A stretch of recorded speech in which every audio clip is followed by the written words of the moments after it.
Hello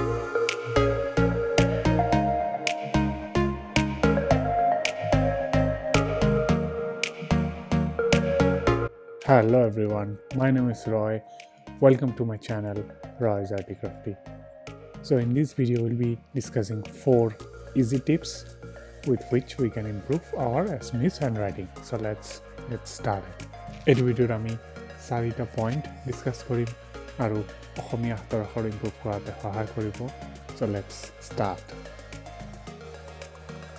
প্ৰথম পইণ্টত আমি ডিসকাস কৰিম যে লিখাৰ হাইটটো ঠিকে আছে নে নাই আৰু কেনেকৈ চেক কৰা যায় আৰু কেনেকৈ হাইটটো ডিসাইড কৰা যায় যে এই ষ্টাইলৰ পাৰ্টিকুলাৰ ষ্টাইলৰ কাৰণে হাইট ঠিকে আছে নে নাই। যদি ঠিকে নাথাকে হাতৰ আখৰ বেয়া দেখা যাব আৰু ভুল হ'ব, আৰু যদি ঠিকে থাকে এইটো বহুতখিনি ভাল দেখা যাব আৰু ইমপ্ৰুভ হ'ব লিখতে। এইটো এক্সাম্পলত এইটো এনালাইজ কৰা হ'ব বা চোৱা হ'ব যে এটা আখৰৰ ষ্টাইলৰ যিটো হাইট হ'ব সেইটো কেনেকৈ শুদ্ধ হ'ব, কেনেকৈ ডিসাইড কৰা যাব যে এই হাইটটো হ'লেহে এই ষ্টাইলৰ কাৰণে ঠিক হয়। তো এইটো চাওঁ। এইটো ষ্টাইলত 5টা ঘৰ ইয়াতে ইউজ কৰা, সেইকাৰণে গ্ৰাফ ইউজ কৰা আছে যাতে ইজিলি গম পোৱা যায়। এটা 5টা, 4টা, 2টা আৰু 3টা। এইটো এই ষ্টাইলৰ যিটো চিধাকৈ লিখা আছে এইটোৰ কাৰণে অলপ বেছি দীঘল হৈ গৈছে, এইটো কেঞ্চেল হ'ব। এইটো ঠিকে আছে কিন্তু স্পেচ যিটো থাকে সেইটোৰ কাৰণে এইটো বেছি দীঘল দেখা যায়, এইটো কেঞ্চেল হ'ব এইটো ষ্টাইল। আৰু এইটো ষ্টাইলত দুটা ঘৰ হোৱাতে বেছি সৰু হৈ গৈছে। এইটো ষ্টাইলৰ লগত যিটো হাতৰ আখৰ ষ্টাইলত লিখা হৈছে সেই ষ্টাইলৰ লগত এই উচ্চতাটো ভুল হ'ব, আৰু এইটো ষ্টাইলৰ লগত এইটো উচ্চতা এইটো কাৰেক্ট হয়। এইটো 3টা চিলেক্ট কৰা হৈছে, তেনেকৈ গম পোৱা যায় বা এনালাইজ কৰিলে গম পোৱা যাব, আৰু হাতৰ আখৰ এনেকৈ ইমপ্ৰুভ হ'ব যদি কাৰেক্ট উচ্চতাটো চিলেক্ট কৰা হয় ষ্টাইলৰ লগত। দ্বিতীয় পইণ্টত এইটো চাম যে কেইটা আখৰ লিখা যায় এটা চেণ্টেন্সত, এটা শাৰীত। 45ৰ পৰা 75 নাম্বাৰ অফ কেৰেক্টাৰ্ছ যদি আখৰ লিখা হয় সেইটো ষ্টেণ্ডাৰ্ড বা ভাল বুজি পোৱা যায়। 45 কেৰেক্টাৰ্ছতকৈ যদি কম হয় তেতিয়া এইটো চুটি দেখা যাব আৰু ভাল দেখা নাযাব।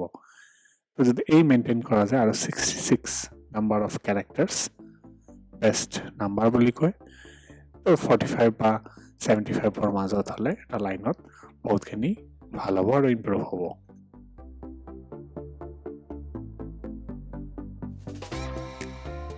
নেক্সট পইণ্টটো ডিছকাছ কৰিম লেটাৰ স্পেচিং।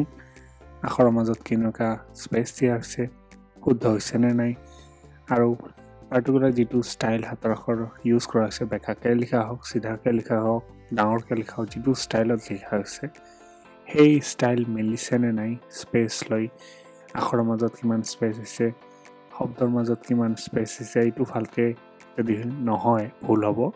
আৰু কেনেকৈ এনালাইজ কৰা যাব নেক্সট ষ্টেপত দেখুওৱা হ'ব, কেনেকৈ এক্সাম্পলত কোনটো শুদ্ধ কোনটো ভুল হয় সেইটো দেখুওৱা হৈছে। চ' চাওঁ নেক্সট এক্সাম্পলটো এই পইণ্টৰ ওপৰত।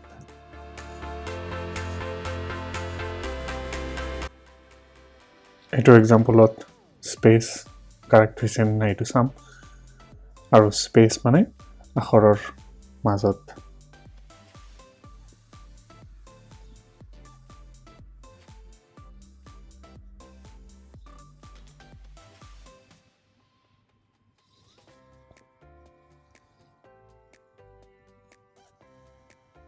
এইটো ষ্টাইলত বহুতখিনি স্পেচ দিয়া আছে, ইয়াতো স্পেচ আছে, ইয়াতো স্পেচ, এইটো বেছি স্পেচ দিয়া আছে, এইটো কেঞ্চেল। এইটো স্পেচিং ঠিকে আছে আখৰৰ সাইজ মতে।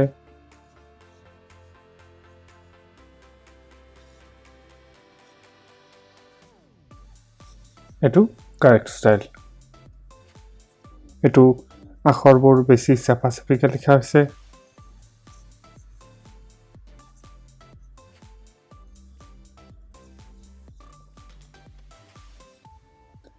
ভালকৈ বুজা নাযায়, এটাৰ ওপৰত এটা হৈছে, এইটো ভুল হ'ব।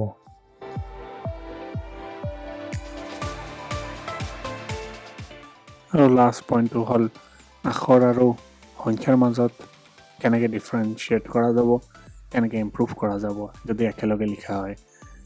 আখৰ আৰু সংখ্যা কেতিয়াবা লিখা হয়, সেইটো চাইজ আৰু ডিফাৰেঞ্চিয়েশ্যনটো কাৰেক্ট হ'ব লাগিব। আৰু যদি কম বেছি হয়, আখৰ আৰু সংখ্যাৰ মাজত যদি ডিফাৰেঞ্চ নাথাকে, পাৰ্থক্য যদি ভালকৈ দেখুওৱা নহয়, সেইটো ভুল হ'ব। তো আমি কেইটামান তেনেকৈ এক্সাম্পল চাম, উদাহৰণ চাম, য'ত আমি আখৰ আৰু সংখ্যা লিখিম। চ' সেইটো চাওঁ নেক্সট ষ্টেপত। আৰু ইম্প্ৰুভ কৰিবলৈ হ'লে নিজে এনালাইজ কৰাটো খুবেই ইম্পৰ্টেণ্ট। চ' লিখাৰ পিছত যদি পইণ্টছকেইটা বুজি পোৱা যায়, গম পোৱা যায়, নিজে এনালাইজ কৰা যাব। তো এইটো এক্সাম্পলত আমি সংখ্যা আৰু আখৰ লিখিবলৈ চেষ্টা কৰিম আৰু বিভিন্ন ৰকমত লিখিম, ভুল শুদ্ধ মিলি। তো এইটো কেনেকৈ এনালাইজ কৰা যাব, কেনেকৈ দেখা যাব কোনটো শুদ্ধ বা ভুল এক্সাম্পলটো এনালাইজ কৰি গম পোৱা যাব। তো তাৰে নেক্সট ষ্টেপত সেইটো দেখুওৱা হ'ব কেনেকৈ এনালাইজ বা বিশ্লেষণটো কৰা হৈছে।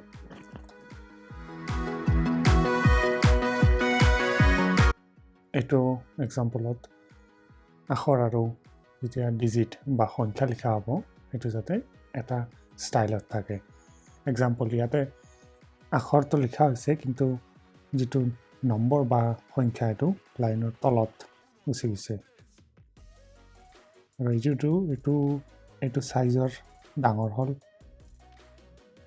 এইটো অলপ সৰু হ'ল আখৰকেইটা, আৰু তলৰ পিনে গৈ আছে, সেইটো কাৰেক্ট হয়। এইটো বেছি সৰুও নহয় আৰু এই আখৰৰ মাজতে আছে, এইটো কাৰেক্ট হ'ব। এইটো হ'ল, এইটো হ'ল, এইটো হ'ল।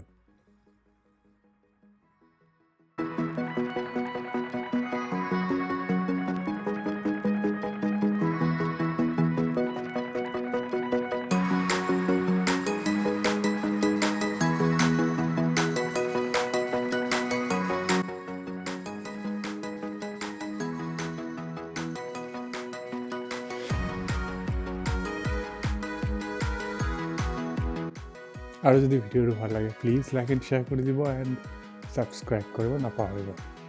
Thank you very much.